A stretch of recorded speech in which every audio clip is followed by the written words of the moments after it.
Treacle Tart. My goodness, this is a bit of nostalgia for me and takes me back to my school days where I would have it with lashings of custard.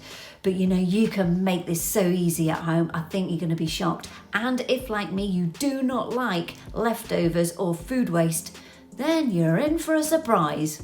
Now, if you want to cheat with the pastry, I don't mind if you buy ready bought. Your secret's safe. You need 110 grams of cold butter and 110 grams of ground almonds, along with 110 grams of plain flour. Simply whiz it up in the food processor and gradually add a little water.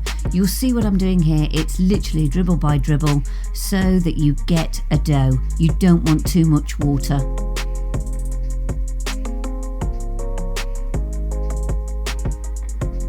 When it's come together, you need to put it in some cling film and then let it rest in the fridge for 20 minutes.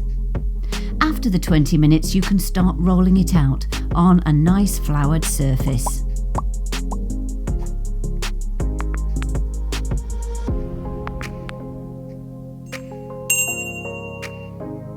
Place in a 20 centimetre flan tin.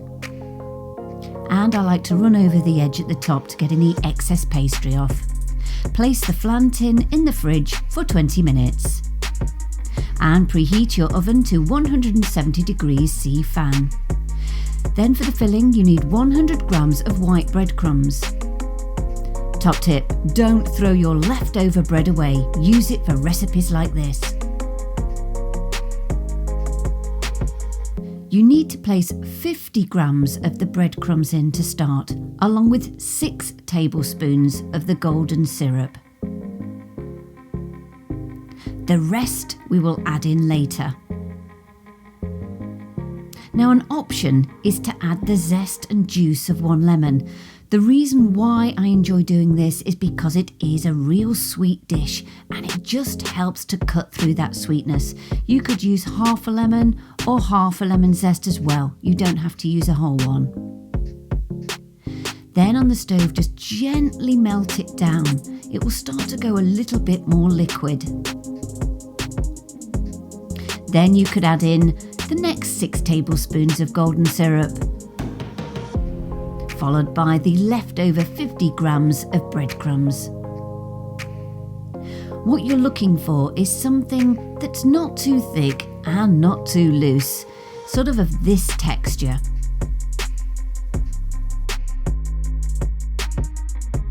Then place in your flan tin and move out to the edges. Bake for around 20 to 25 minutes.